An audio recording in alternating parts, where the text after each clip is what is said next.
ابو موسیٰ اشعری کہتے ہیں کہ ایک سفر میں ہم رسول اللہ صلی اللہ علیہ وسلم کے ساتھ تھے. جب ہم کسی وادی میں اترتے تو لا الہ الا اللہ اور اللہ اکبر کہتے اور ہماری آوازیں بلند ہو جاتی.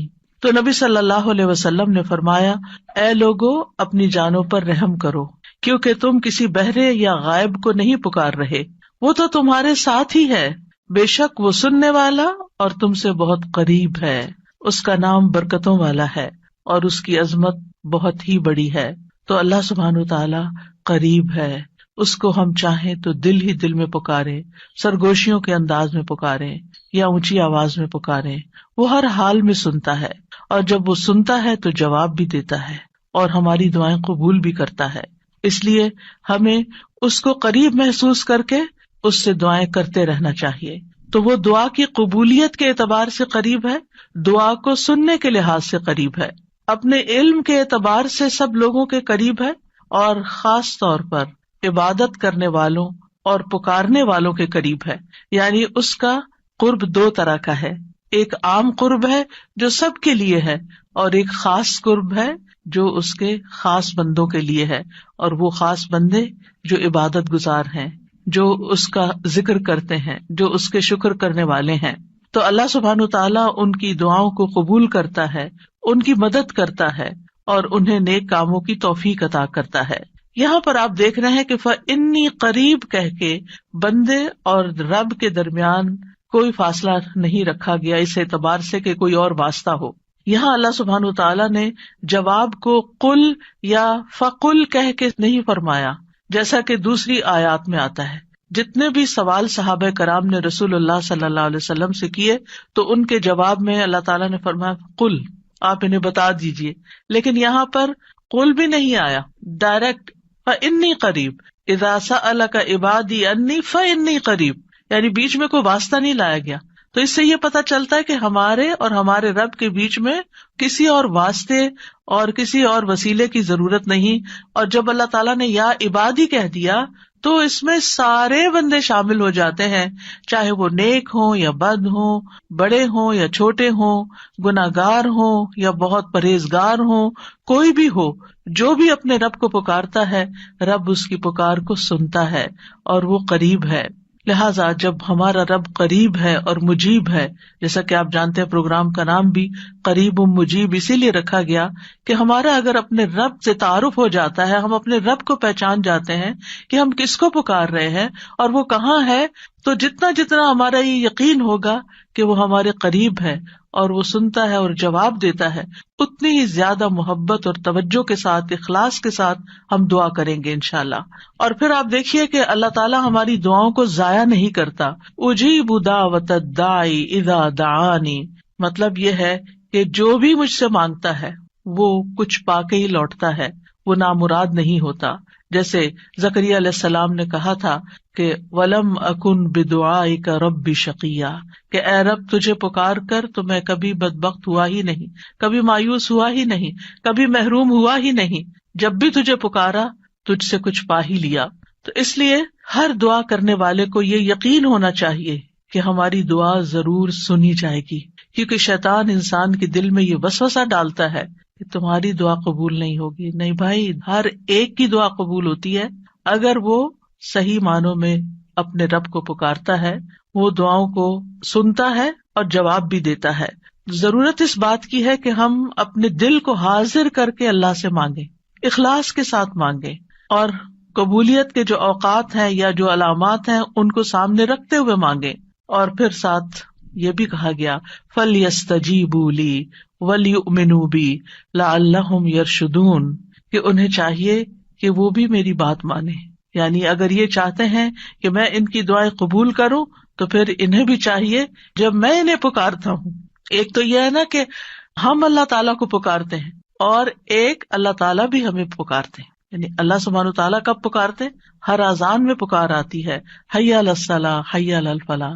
تو پھر ہم کیا کرتے ہیں؟ کیا واقعی ہم صلاح کی طرف جاتے ہیں یا نہیں؟ اسی طرح قرآن مجید میں بہت دفعہ یا ایھا الذین آمنوا کہہ کے ہمیں پکارا گیا ہے، اے لوگو جو ایمان لائے ہو. یا ایھا الناس کہہ کے تمام انسانوں کو پکارا گیا ہے. تو کیا ہم انسان بھی اپنے رب کی پکار کو سنتے ہیں؟ کیا ہم بھی جواب دیتے ہیں؟ کیا ہم بھی اس کی طرف بڑھتے ہیں؟ اور پھر یہ کہ وَلْيُؤْمِنُوا بِی، چاہیے کہ وہ مجھ پر ایمان لائیں، چاہیے کہ وہ میری بات مانیں، لعلہم یرشدون، شاید کہ وہ سیدھی راہ پا جائیں۔ رسول اللہ صلی اللہ علیہ وسلم نے فرمایا، تم میں سے ہر ایک کی دعا قبول کی جاتی ہے جب تک کہ کوئی گناہ یا قطع رحمی کی دعا نہ کرے، بشرطے کہ جلدی بھی نہ کرے۔ پوچھا گیا یا رسول اللہ وہ جلدی کیا ہے؟ فرمایا یہ کہ کوئی یوں کہے کہ میں نے دعا کی اور میں نے دعا کی، یعنی دوبارہ کہ میں نے تو کئی بار دعا کی، بہت دعا کی، میری تو دعا قبول نہیں ہوتی، اور اس طرح وہ تھک ہار کر دعا کرنا چھوڑ دے۔ ایسا نہ کرے بلکہ دعا کرتا رہے، کیونکہ اس کی قبولیت کے مختلف طریقے ہیں۔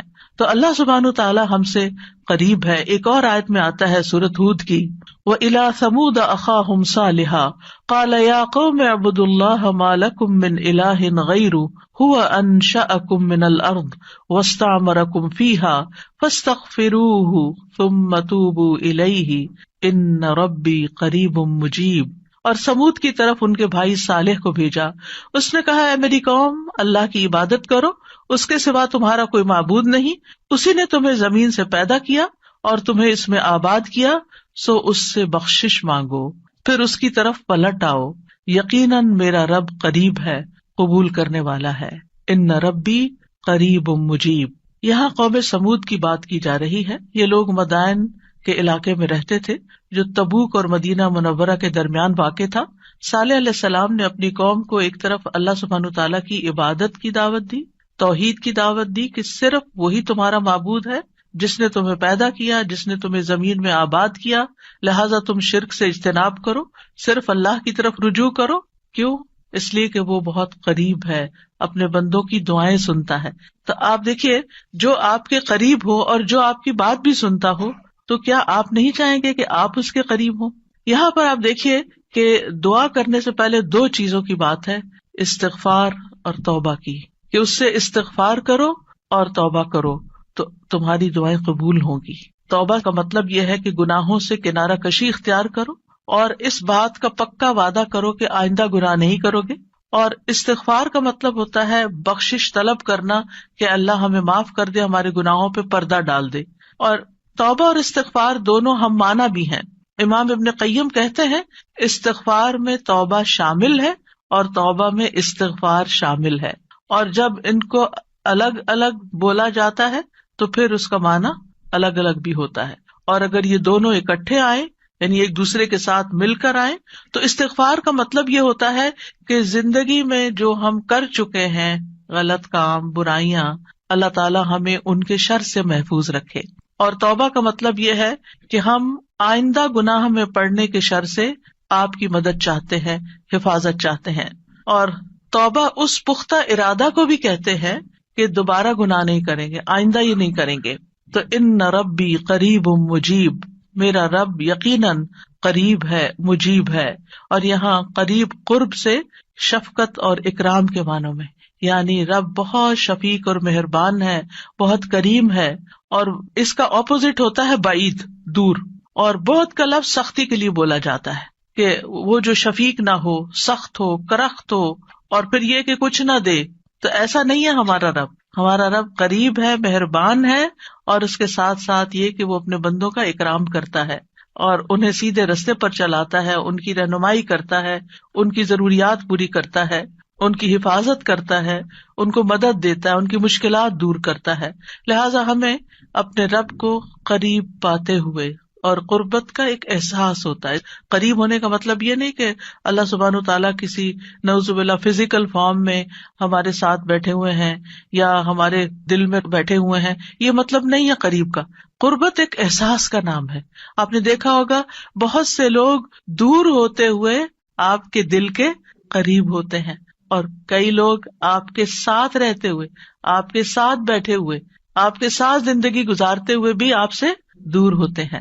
تو اللہ سبحانہ تعالیٰ کا قرب محسوس کرنے کی چیز ہے، اس طرح کہ وہ سنتا ہے۔ اللہ سبحانہ تعالیٰ سنتا ہے، السمیع ہے، اللہ تعالیٰ دیکھتا ہے، البصیر ہے، اللطیف ہے، الخبیر ہے، ہمارے دلوں کے راز بھی جانتا ہے۔ تو اس سے بڑھ کے قریب کون ہوگا جو شہرک سے بھی زیادہ قریب ہے۔ اور جو ہمارے دل میں خیال اٹھ کر جو ہمارے دماغ تک جاتا ہے اس سے پہلے کہ دماغ تک جائے وہ بیچ میں حائل ہوتا ہے اور وہ جان لیتا ہے کہ بندہ کیا سوچ رہا ہے. نہ صرف یہ کہ وہ یہ جانتا ہے کہ اس وقت کیا کر رہے ہیں ہم، وہ یہ بھی جانتا ہے ہم پاسٹ میں کیا کر چکے ہیں، اور وہ یہ بھی جانتا ہے کہ ہم فیوچر میں کیا کچھ کرنے والے ہیں. کوئی اور ہے ایسا جو اتنا زیادہ ہمیں جانتا ہو؟ کیا وہ ہماری ضروریات کو نہیں جانتا ہوگا؟ کیا وہ ہمارے دکھ کو نہیں جانتا؟ کیا وہ ہماری پریشانیوں کو نہیں جانتا؟ کیا وہ ہماری زندگی کے مقاصد کو نہیں جانتا؟ کیا وہ ہماری کوششوں کو نہیں جانتا؟ کیا وہ ہماری عبادتوں کو نہیں جانتا؟ وہ خوب جانتا ہے، وہ سب کچھ جانتا ہے. تو جو جانتا ہے اس سے مانگے بنسبت اس کے کہ جو جانتا بھی نہیں ہے اور ہم اس سے توقعات لگا کے بیٹھے رہے کہ یہ ہمارے لیے کچھ کریں گے. عام طور پر ہم جب کسی مشکل کا شکار ہوتے ہیں تو پھر بندوں کی طرف دیکھتے ہیں، نہیں، جو اپنے رب کو قریب پاتے ہیں وہ اپنے رب ہی کی طرف دیکھتے ہیں اور رب ہی کی طرف پلٹ پلٹ کر جاتے ہیں. اور تابا یتوبو کا مطلب پلٹ پلٹ کر جانا بھی ہے کہ واپس پلٹتے ہیں کہ اللہ تعالیٰ اگر ہماری کسی بات سے آپ ناراض ہو گئے ہیں یا ہم سے خفا ہیں تو ہم تیری ہی طرف پلٹتے ہیں. اعوذ بک منک، تجھ سے ڈر کے پھر تیرے ہی پاس پناہ لیتے ہیں اپنے گناہوں کے شر سے بچنے کے لیے، اپنی سیئات سے بچنے کے لیے. تو اس لیے تھرو آؤٹ جو ہمارا انشاءاللہ پروگرام ہوگا اس میں آپ یہ 2 لفظ بس پکے کر لیں، وہ قریب ہے، وہ مجیب ہے، وہ بہت قریب ہے اور وہ جواب بھی دیتا ہے، وہ دعائیں قبول بھی کرتا ہے. اس لیے اس رمضان میں خوب خوب دعائیں کرنی ہے. اور ویسے بھی آپ دیکھیں کہ دعا افضل ترین عبادت ہے. الدعاء مخ العبادہ، عبادت کا جوہر ہے، عبادت کی ٹاپ پر ہے. تو رمضان کا مہینہ عبادت کے لیے، لہٰذا اس عبادت میں دعاؤں کا ایک خاص حصہ ہونا چاہیے. دعا ہے کیا؟ دعا کا لفظ عربی زبان میں دال عین واو سے مل کر بنا ہے. دعا یدعو دعاء و دعوتن، یہ 2 مصدر ہیں اس سے. اور دعا کا لفظی معنی ہوتا ہے کسی کو آواز اور کلام کے ساتھ مائل کرنا، پکارنا، یعنی آواز بھی دینا، اس سے بات بھی کرنا اور اس کو اپنی طرف متوجہ کرنا. ایک ہوتا کسی سے بات کرنا لیکن اس میں مقصد یہ نہیں ہوتا کہ میری طرف متوجہ ہو. مثلا میں آپ سے بات کر رہی ہوں اس وقت تو مجھے آپ سے یہ ایکسپیکٹیشن نہیں کہ آپ میری طرف متوجہ ہو کہ میری کوئی مدد کریں. لیکن دعا میں جب انسان پکارتا ہے تو اس کا مطلب ہوتا ہے کہ دوسرا متوجہ ہو اور جس مقصد کے لیے اس کو پکارا جا رہا ہے وہ مقصد بھی پورا ہو جائے. عربی میں کہتے ہیں دعوت اللہ، میں نے اللہ کو پکارا، یعنی میں نے سوال کرتے ہوئے، اللہ تعالیٰ کی طرف عاجزی کرتے ہوئے، جو خیر ہے اس کے پاس اس میں رغبت رکھی اور اس رغبت کو طلب کرنے کے لیے اس کو پکارا، یعنی اس رغبت کے ساتھ اس کو پکارا. قرآن مجید میں دعا کا لفظ مختلف معنوں میں استعمال ہوا ہے. نمبر 1 دعا بمعنی ندا، آواز دینے کے معنوں میں. دعا کا مطلب کیا؟ آواز دینا. جیسے سورۃ آل عمران میں آتا ہے فَقُلْ تَعَالَوْا نَدْعُ أَبْنَاءَنَا وَأَبْنَاءَكُمْ وَنِسَاءَنَا وَنِسَاءَكُمْ وَأَنفُسَنَا وَأَنفُسَكُمْ. تو آپ کہہ دیجئے کہ آؤ ہم اپنے اور تمہارے بیٹوں کو اور اپنی اور تمہاری عورتوں کو بلا لیں، پکار لیں، یعنی تم بھی ان کو بلا لو ہم بھی بلا لیتے. تو بلانے کے معنوں میں استعمال ہوتا ہے.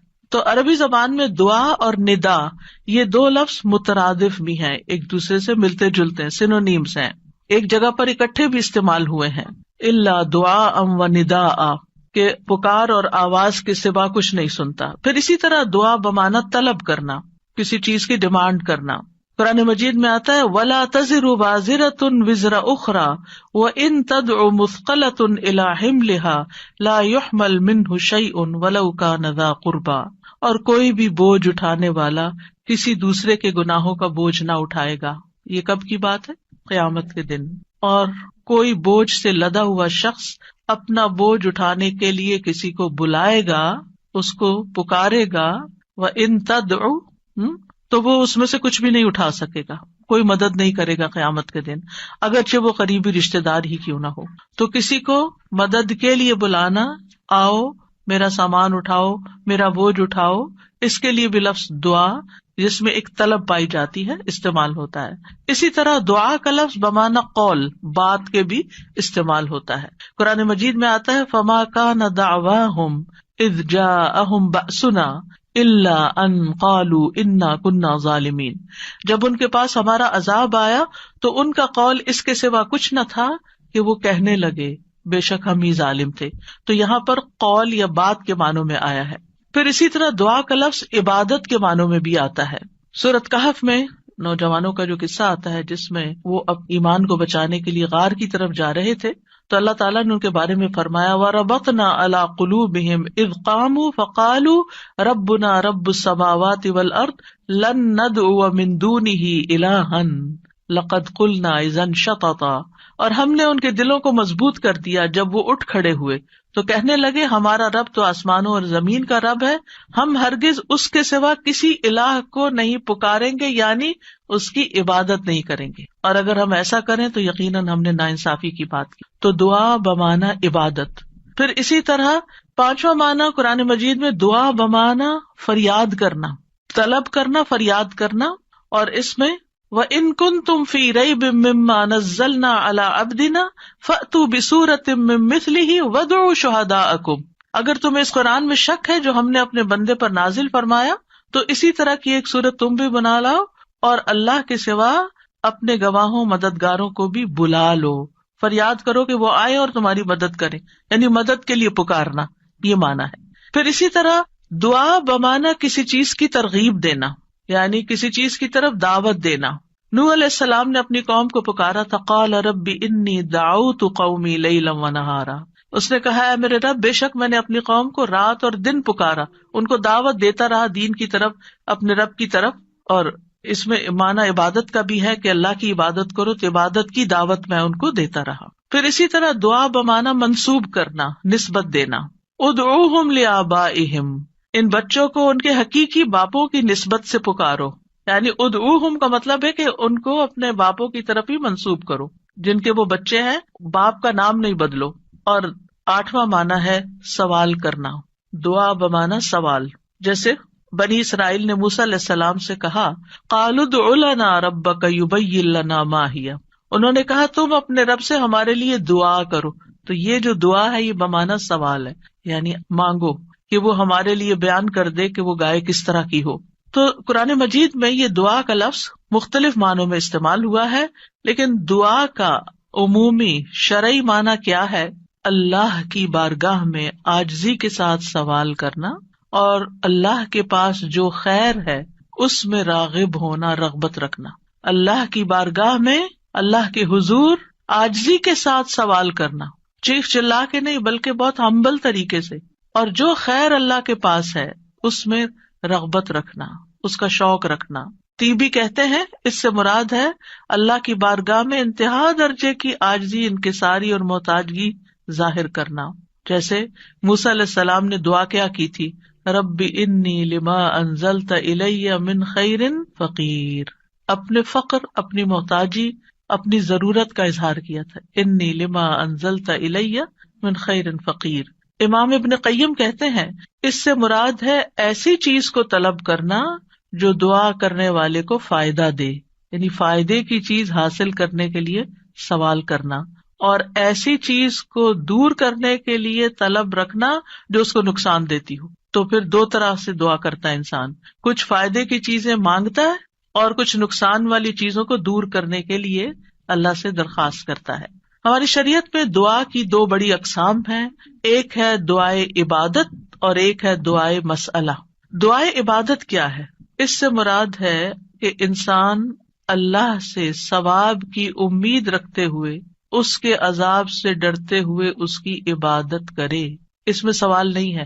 تو عربی میں دعا بمعنی عبادت بھی استعمال ہوتا ہے، آتا نا وقال ربکم ادعونی استجب لکم ان الذین یستکبرون عن عبادتی سیدخلون جہنم داخرین. اس میں دعا کے دونوں معنی آ گئے. اور تمہارے رب نے فرمایا کہ مجھ سے دعا کرو میں تمہاری دعا قبول کروں گا، یہ تو سوال ہو گیا. اور دوسرا، بے شک وہ لوگ جو میری عبادت سے تکبر کرتے ہیں عنقریب و ذلیل و خوار ہو کر جہنم میں داخل ہوں گے. تو یہاں عبادت کا معنی بھی آ گیا عبادت کے لفظ کے ساتھ، یعنی دعا ایک طرح سے عبادت ہے. تو دعائے عبادت کیا ہے کہ انسان اللہ سے ثواب کی امید رکھتے ہوئے، اس کے عذاب سے ڈرتے ہوئے اللہ کی عبادت کرے، جیسے نماز پڑھے، روزہ رکھے، قرآن کی قرأت کرے، تسبیح کرے، صدقہ کرے، اللہ کی طرف لوگوں کو دعوت دے، تعلیم کا کام کرے. تو انسان ان میں سے جو بھی عبادت کا کام کرے گا وہ دراصل اللہ کی طرف راغب ہوگا. کیونکہ دعا میں رغبت پائی جاتی ہے. اور جو شخص مثلا نماز پڑھتا ہے تو گویا وہ زبان حال سے دعا کر رہا ہوتا ہے، اللہ سے بخشش مانگ رہا ہوتا ہے کہ اللہ تعالیٰ ہمارے اوپر رحم کیجیے، ہم نے جو گناہ کیے ہیں آپ ان کو معاف کر دیجیے. کیونکہ نماز بذات خود کیا کرتی ہے؟ بلاؤں کو ٹالتی ہے، گناہوں کو معاف کرنے کا ذریعہ ہے. ٹھیک ہے. اچھا، صدقہ کیا کرتا ہے؟ گناہوں کی آگ بجھاتا ہے. ٹھیک ہے نا. تو یہ جو گناہوں کی آگ کا بجھنا ہے، یہ ہم بول کے بھی کہہ سکتے اللہ ہمیں جہنم کے عذاب سے بچا، تو وہ ہماری زبان بول رہی ہوتی. لیکن جب ہم صدقہ دے رہے ہوتے ہیں تو گویا ہمارا عمل جو ہے وہ اسی چیز کا تقاضا کر رہا ہے کہ ہم اپنے اوپر سے گناہوں کا بوجھ اتارنا چاہتے ہیں. تو ایک دعا سوال کے انداز میں ہوتی ہے اور ایک دعا حال کے ساتھ بیان ہو رہی ہوتی ہے، عمل کے ساتھ ہو رہی ہوتی ہے. اور دوسری جو دعائیں مسئلہ ہے جس میں مانگنے کی دعا ہوتی ہے، تو وہ یہ ہے کہ انسان دنیا اور آخرت کی کوئی بھی بھلائی طلب کرنے اور دنیا اور آخرت کے نقصان کو دور کرنے کا سوال اللہ سے ہی کرے. دنیا اور آخرت کی کوئی بھی بھلائی مانگنا اور دنیا اور آخرت کے کسی بھی نقصان سے بچنا، یہ بس اللہ ہی سے کرے اس کا سوال. یہ دعائیں مسئلہ ہے، یہ سوال کرنے والی، یعنی وہ دعا جس میں ہم سوال کرتے ہیں. کن چیزوں کا سوال کرتے ہیں؟ دنیا اور آخرت دونوں. آخرت نہیں بھولنی. ربنا آتنا فی الدنیا حسنۃ وفی الآخرۃ حسنۃ وقنا عذاب النار. تو دنیا اور آخرت کی حسنہ مانگنا اور دنیا اور آخرت کے عذاب سے، مصیبت سے بچنا. وقنا عذاب النار، سب سے بڑی مصیبت تو آگ ہے نا، یعنی اس کی کوئی تکلیف انسان کو پہنچے. نبی صلی اللہ علیہ وسلم نے فرمایا دعا عبادت ہے. قال الدعاء هو العبادۃ قال ربکم ادعونی استجب لکم. تمہارے رب کا فرمان ہے میں پکارنے والے کی دعا قبول کرتا ہوں جب وہ مجھے پکارتا ہے. تو دعا جو ہے یہ عبادت کی اقسام میں سے سب سے عظیم قسم ہے. امام خطابی اپنی کتاب شأن الدعاء میں کہتے ہیں، اس حدیث کی وضاحت کرتے ہوئے الدعاء هو العبادہ، وہ کہتے ہیں کہ دعا عبادت کا ایک بڑا حصہ ہے یا سب سے افضل عبادت ہے. جیسے کہ لوگ کہتے ہیں لوگ بنو تمیم ہیں اور مال اونٹ ہیں، یعنی لوگوں کو دیکھنا تو بنو تمیم کو دیکھو، مطلب سب لوگوں سے افضل ہیں. نبی صلی اللہ علیہ وسلم اسی سے تھے نا، اور ان کی تعداد بھی زیادہ تھی. اور اسی طرح عربوں کے ہاں مال کی سب سے بڑی قسم اونٹ ہوا کرتے تھے. وہ کہتے مال تو اصل میں اونٹ ہے اور لوگ تو بنو تمیم ہی ہے. تو اسی طرح کہا گیا دعا تو عبادت ہی ہے. الدعاء هو العبادہ، دعا ہی عبادت ہے. الحج عرفہ، اس کا یہ مطلب ہے کہ صرف عرفہ میں جاؤ، یہ نہیں. مطلب یہ ہے کہ جتنے بھی ارکان آپ حج کے ادا کرتے ہیں ان میں سے عرفہ کے دن کا قیام اگر کسی نے پا لیا تو اس کا حج ہو گیا، اور وہ سب سے بڑا دن ہے جس میں بخشش ہوتی ہے. تو یہ عربوں کے کہنے کا ایک انداز بھی ہے نا. اور مراد اس سے کیا ہے کہ دعا سب سے افضل عبادت ہے اور ساری اطاعتوں اور ساری بندگیوں کا مغز ہے کہ انسان اپنی ہر پریشانی اور ہر ضرورت میں اللہ کی طرف متوجہ ہو جائے. یہ ہے اصل مقصد. اگر کسی مشکل میں پڑ گیا ہے تو اس مشکل کے دور ہونے کے لیے بس اللہ ہی کی طرف رجوع کرے اور اسی کا انتظار کرے کہ وہی کاٹے گا. لوگوں سے توقعات ہٹا لے. اس کا یہ مطلب نہیں کہ ہم لوگوں سے ہیلپ لے نہیں سکتے، آپ لوگوں سے ہیلپ لے سکتے ہیں، آپ ان کو بتا سکتے ہیں کہ آپ کس مشکل میں ہیں اور اس کا حل کیا ہے، لیکن ان سے توقع نہ رکھے کہ یہ میری مشکل حل کر دیں گے. مثلا آپ کو کوئی پرابلم ہوئی ہے، آپ کسی سے مشورہ کرنا چاہتے ہیں، آپ کسی سے کاؤنسلنگ لینا چاہتے ہیں، آپ ضرور لیں، لیکن یہ توقع نہ رکھیں کہ یہ آپ کا مسئلہ حل کر دے گا یا بس یہی آپ کے لیے سب کچھ ہو گیا. اس کو اللہ سبحانہ وتعالیٰ سے آگے نہ رکھیں. کہتے ہیں نا ہمت مردہ مدد خدا. ہمت آپ نے کرنی ہے، کوشش آپ نے کرنی ہے، مدد اللہ نے کرنی ہے. دعا کی بھی ہمت ہوتی ہے اور دعا کے لیے بھی ایک ایفرٹ لگانی پڑتی ہے اور اس کے لیے یکسو ہونا پڑتا ہے. خصوصاً آپ دیکھیں کہ جب کسی بڑی پریشانی کے نتیجے میں انسان کے ہوش اڑ جاتے ہیں، اوسان خطا ہو جاتے ہیں، اس کو کچھ سمجھ نہیں آتی، تو ایسی صورت میں انسان اپنے خیالات کو مجتمع کر کے، فوکس کر کے، پوری توجہ کے ساتھ اللہ کی طرف جب متوجہ ہوتا ہے تو یہ ہے اصل میں دعا کی روح. اور نہ صرف یہ کہ بڑی مشکلات میں بلکہ چھوٹی چھوٹی ضروریات میں بھی اللہ کی طرف رغبت کرنی چاہیے. دعا کی ضرورت کیوں ہے ہماری زندگی میں؟ کیونکہ ہم اللہ کے محتاج ہیں، بادشاہ وہی ہے، ہم فقیر ہیں. یا ایھا الناس انتم الفقراء الی اللہ، اے لوگو تم سب اللہ کے محتاج ہو، کوئی بھی انڈیپینڈنٹ نہیں کوئی بھی یہ نہیں کہہ سکتا کہ میں اپنے سب کام خود ہی کر سکتا ہوں. واللہ هو الغنی الحمید، اور اللہ سب سے بے پرواہ ہے اور تعریف کے لائق ہے. بندوں میں سے کوئی بھی بے پرواہ نہیں ہو سکتا، ہم سب محتاج ہیں. دوسری بات، اللہ سارے خزانوں کا مالک ہے. وَإِن مِّن شَيْءٍ إِلَّا عِندَنَا خَزَائِنُهُ، کوئی چیز ایسی نہیں. وَإِن مِّن شَيْءٍ إِلَّا عِندَنَا خَزَائِنُهُ، کہ جس کے خزانے ہمارے پاس نہ ہوں. آپ کوئی چیز آرڈر کرنا چاہتے ہیں تو پتہ چلتا ہے وہ تو ہے ہی نہیں، ختم ہو گئی، اسٹاک ختم، آؤٹ آف اسٹاک. بڑی سے بڑی کمپنی، بڑے سے بڑے ریسورسز رکھنے والے انسانوں سے جب آپ مانگتے ہیں تو آپ دیکھیں کیا ہوتا ہے کہ انسان بعض اوقات وہ اوپر جا کے اتنی نیچے گرتے ہیں کہ پائی پائی کے محتاج ہو جاتے ہیں. ایسی مثالیں آپ نے بھی دیکھی ہوں گی، سنی بھی ہوں گی کہ کہاں ان کے پاس بہت کچھ تھا اور کہاں وہ زیرو پہ آ گئے. اللہ تعالیٰ ایسا نہیں ہے، ہمیشہ سے ہے اس کے پاس اور ہمیشہ رہے گا. ساری مخلوق اگر کسی میدان میں جمع ہو کر سب کچھ مانگے تو بھی اللہ تعالیٰ کے خزانوں میں اتنی کمی نہیں آتی جتنی ایک سوئی کو سمندر میں ڈبو کے نکالا جائے تو پانی جو سوئی کے ساتھ لگتا ہے اتنی بھی کمی نہیں ہوتی. وہ جتنا چاہے خرچ کرتا رہے، جتنا چاہے وہ بندوں کو دیتا رہے، پھر بھی اس کے ہاتھ بھرے رہتے ہیں، ان میں کوئی کمی نہیں ہوتی. ایک اور آیت میں آتا ہے سورۃ المنافقون میں، وَلِلَّهِ خَزَائِنُ السَّمَاوَاتِ وَالْأَرْضِ، آسمانوں اور زمین کے خزانے اللہ کے پاس ہیں. پھر کیا کرنا چاہیے؟ اس کے پاس جانا چاہیے جس کے پاس کوئی خزانہ نہیں ہے، اس کے پاس جو سارے خزانوں کا مالک. مشکل یہ ہے کہ ہمارے مانگنے میں کمی ہوتی ہے، دیر ہوتی ہے. وہ سب کچھ دے سکتا ہے، سب کچھ ہے اس کے پاس، یو نیم اٹ. آپ گھر جا کے بیٹھے غور کریں نماز کے بعد، کسی اور خاموشی تنہائی کے وقت، مجھے کیا چاہیے، مجھے کیا مسئلہ ہے، مجھے کیا پرابلم ہے، میری کیا پریشانی ہے، کیا اللہ کے پاس اس کا حل ہے؟ یقیناً ہے، وہ کر سکتا ہے، بالکل کر سکتا ہے. پر مجھے کیا کرنا چاہیے؟ اسی سے مانگنا چاہیے، اس سے گڑ گڑا کے مانگنا چاہیے، اس سے اپنی محتاجی اور اپنی بیچارگی کا اظہار کر کے مانگنا چاہیے.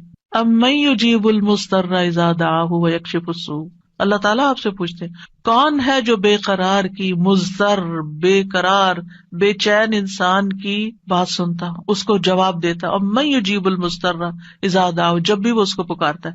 ویکشف السوء، اور وہ تکلیف کو دور بھی کرتا ہے. ایسا نہیں کہ وہ صرف سن رہا ہے، اس نے وہ تکلیف دور بھی کر دینی ہے. اور آپ کہیں گے بس اتنی سی بات تھی، میں اس کو اتنا پہاڑ بنائے ہوئی تھی، اپنی زندگی کا بہت بڑا مسئلہ بنائے ہوئی تھی، اور اللہ تعالیٰ کے لیے بس اتنی سی بات تھی. میرے مانگنے میں کمی تھی، اس کے پاس نہیں کمی. ہماری دعا میں کمی ہے، ہمارے اخلاص میں کمی ہے، اس کے دینے میں کمی نہیں ہے.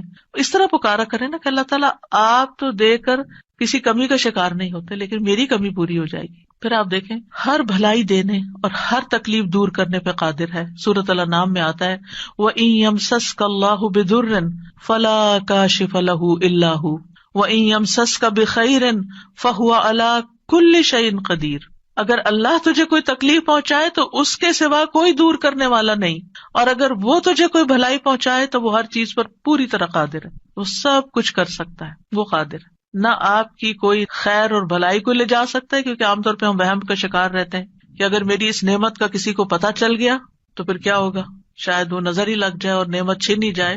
ہر وقت اس وہم کا شکار رہنا دراصل اپنے آپ کو ٹارچر کرنا ہے. نہیں، وَإِن يَمْسَسْكَ بِخَيْرٍ، اگر اللہ نے آپ کو کوئی خیر دی ہے، فَهُوَ عَلَى كُلِّ شَيْءٍ قَدِيرٌ، وہ ہر چیز پہ قادر ہے، وہ آئندہ بھی دیے رکھے گا. اس نے اس لیے تھوڑی دی ہے کہ بس ایک بندہ کوئی دیکھے اس چیز کو اور بس وہ واپس لے لے، وہ ایسا نہیں کرتا. ایک روایت میں آتا ہے کہ ایک شخص نے رسول اللہ صلی اللہ علیہ وسلم سے پوچھا، اے اللہ کے رسول، آپ کن چیزوں کی دعوت دیتے ہیں؟ یعنی آپ کی دعوت کیا ہے، آپ کیا بتاتے ہیں لوگوں کو، آپ کیا سکھاتے ہیں؟ آپ نے فرمایا، میں اس اللہ کی طرف دعوت دیتا ہوں جو اکیلا ہے، وہ اللہ کہ جب تم پر کوئی مصیبت آتی ہے اور تم اسے پکارتے ہو تو وہ تم سے تمہاری مصیبت دور کر دیتا ہے. یہ ہے اللہ کا تعارف. جب آپ کے بچے آپ سے پوچھیں اللہ کون ہے تو آپ کیا بتاتے ہیں؟ بڑے بڑے لفظ بولتے ہیں نا. یہ دیکھیں یہاں پر کیا بولا گیا، اتنے سمپل. آپ بچے کو کہہ سکتے ہیں اللہ وہ ہے جو تمہیں کھانا دیتا ہے، اللہ وہ ہے جو تمہیں فلاں چیز دیتا ہے، تمہیں ماما بابا دیے ہیں. جو جو بچے کی ضرورت ہوتی ہے ایج کے حساب سے آپ اس اعتبار سے بچے کو اللہ کا تعارف کرا سکتے ہیں، ان چیزوں کے ساتھ جو نظر آتی ہیں اور جو اس کی پسند کی ہیں کہ وہ ہے اللہ.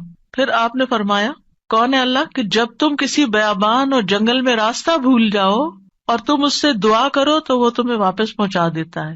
اور صرف جنگل بیابان نہیں، اب تو خیر GPS وغیرہ کی سہولت موجود ہے، اس کے باوجود بھول جاتے ہیں نا، اس کے باوجود غلط ٹرن لے لیتے ہیں، کبھی پہلے اور کبھی بعد میں. GPS فریز ہو جاتے ہیں، نیٹ چلا جاتا ہے، روڈ میپ ختم ہو جاتا ہے، کئی مسائل ہیں. تو کبھی بھی راستہ بھولیں تو ہم پہلی بات یہ سوچیں کہ اللہ سے دعا کرتے ہیں اللہ راستہ دکھا دے.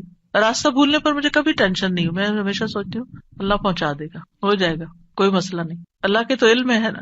میں تو کہتی ہوں کہ آپ کو پتا ہے نا کہاں ہے, بس وہاں لے جائیں. ہمیں نہیں پتا, آپ کو تو پتا ہے نا. تو جب آپ اللہ سے مانگتے ہیں, کبھی لاڈ پیار سے, کبھی اس کی کسی صفت کا واسطہ دے کر, کبھی اپنی عاجزی محتاجی ظاہر کر کے, تو وہ ضرور سنتا ہے. پھر فرمایا وہ ذات کہ جب تم قحط سالی میں مبتلا ہوتے ہو اور تم اس سے دعا کرتے ہو تو وہ تم پر پیداوار ظاہر کر دیتا ہے, یعنی تمہاری پیداوار اگا دیتا ہے زمین سے. یہ ہے اللہ, یہ اللہ کا تعارف.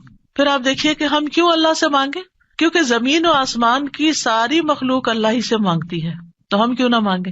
آپ غور کیجئے ذرا اس بات پر, یسألہ من فی السماوات والارض کل یوم ھو فی شأن, اسی سے مانگتا ہے جو کوئی آسمانوں اور زمین میں ہے, ہر دن وہ ایک نئی شان میں ہے, اسی سے مانگ رہا ہے. ہر کوئی جو آسمانوں اور زمین میں ہے, ہر کوئی. کون کون ہے آسمانوں اور زمین میں؟ آسمانوں میں فرشتے ہیں جن کو ہم جانتے ہیں, زمین پر انسان اور جنات ہیں, اس کے علاوہ جو اور مخلوقات ہیں, وہ ساری مخلوق اللہ سے مانگ رہی ہے. اگر ساری مخلوق اللہ سے مانگتے اور ہم کسی اور سے مانگنا شروع کر دیں, غیر اللہ سے مانگے, تو کتنی حماقت والی بات ہے نا. اللہ نے عقل اسی لیے دی تھی کہ ہم اللہ ہی کو نہ پہچانے. تو اللہ سبحانہ وتعالیٰ سے سوال کرنے کے اعتبار سے 4 طرح کے لوگ ہیں. امام ابن تیمیہ کہتے ہیں پس تمام آسمانوں اور زمین کے لوگ اللہ سے سوال کرتے ہیں تو ان کے 4 درجات بن جاتے ہیں. پہلی قسم, کچھ وہ لوگ ہوتے ہیں جو نہ ہی اللہ کی عبادت کرتے ہیں نہ ہی اس سے مدد طلب کرتے ہیں, حالانکہ اللہ نے ان کو پیدا کیا, ان کو رزق دیا, ان کو عافیت دی. تو یہ کون ہے؟ نہ اللہ کی عبادت نہ ہی اس سے دعا, کچھ بھی نہیں, کوئی تعلق نہیں. دوسری قسم کے وہ لوگ ہوتے ہیں جو اللہ سے مدد طلب کرتے ہیں تو وہ ان کی مدد کر دیتا ہے, لیکن وہ اللہ کی عبادت نہیں کرتے, عبادت نہیں کرتے. ہاں, جب کوئی مسئلہ پیش آتا ہے تو پھر کیا کرتے ہیں, پھر دعا کر لیتے ہیں. ایسے لوگ آپ نے دیکھے ہوں گے, نماز نہیں, روزہ نہیں, صدقہ خیرات کچھ نہیں, ہاں کوئی مشکل پیش آئے تو پھر اللہ سے دعا کرتے ہیں. تیسری قسم کے کچھ وہ لوگ ہوتے ہیں جو اللہ کی عبادت اور اطاعت طلب کرتے ہیں, لیکن نہ ہی اس سے مدد مانگتے ہیں نہ اس پہ توکل کرتے ہیں. نماز روزہ کر لیں گے, دعا نہیں کرتے, کہتے ہیں اللہ کو پتہ ہی ہے نا کیا چاہیے, اب مانگنا کس لیے. نہیں, اللہ تعالیٰ خود فرماتے وقال ربکم ادعونی, تمہارا رب کہتا ہے مجھ سے دعا کرو, تو کیوں نہ دعا کریں, ہمیں دعا کرنی ہے. چوتھی قسم کے وہ لوگ ہوتے ہیں جو اللہ کی عبادت بھی کرتے ہیں اور اس سے دعا بھی کرتے ہیں, اس سے مدد بھی طلب کرتے ہیں. تو اللہ تعالیٰ اپنی عبادت اور اطاعت پر ان کی مدد کرتا ہے, جیسے ہم کہتے ہیں ربی اعنی علی ذکرک و شکرک و حسن عبادتک, تو اللہ تعالیٰ مدد بھی فرماتا ہے. اب ہم اپنے آپ کو دیکھیں کہ ہم کون سی کیٹیگری میں فال کرتے ہیں, ہم کہاں ہیں. کیا ہم ان لوگوں میں ہیں جو عبادت بھی کرتے ہیں اور دعا بھی کرتے ہیں, تو یہ ٹاپ کلاس کے لوگ ہیں, اور باقی اللہ تعالیٰ کے حق میں کبھی کوتاہی کرتے ہیں. تو ہمیں دعا کرتے رہنا چاہیے, اللہ تعالیٰ کو پکارتے رہنا چاہیے, ہر ضرورت میں, ہر مقصد میں, ہر پریشانی میں, ہر دکھ میں, ہر بیماری میں, ہر موقع پر, ہر چیز کے لیے, چھوٹی سے چھوٹی چیز کے لیے, بڑی سے بڑی چیز کے لیے اللہ ہی سے مانگنا چاہیے. کیونکہ وہ دے کر احسان نہیں جتاتا, وہ دے کر شرمندہ نہیں کرتا, وہ دے کر ہم سے واپس نہیں مانگتا, وہ بغیر شرط کے دیتا ہے, غیر مشروط دیتا ہے. وَإِذَا سَأَلَكَ عِبَادِي عَنِّي فَإِنِّي قَرِيبٌ أُجِيبُ دَعْوَةَ الدَّاعِ إِذَا دَعَانِ فَلْيَسْتَجِيبُوا لِي وَلْيُؤْمِنُوا بِي لَعَلَّهُمْ يَرْشُدُونَ. وَإِذَا سَأَلَكَ عِبَادِي عَنِّي فَإِنِّي قَرِيبٌ أُجِيبُ دَعْوَةَ الدَّاعِ إِذَا دَعَانِ فَلْيَسْتَجِيبُوا لِي وَلْيُؤْمِنُوا بِي لَعَلَّهُمْ يَرْشُدُونَ. تو ہمیں مانگتے رہنا چاہیے کیونکہ وہ قریب ہے, وہ مجیب ہے. اللہ سبحانہ وتعالیٰ اپنے بندوں کو خود فرماتا ہے کہ اللہ سے اس کے فضل کا سوال کرو, یہ اللہ کا حکم ہے.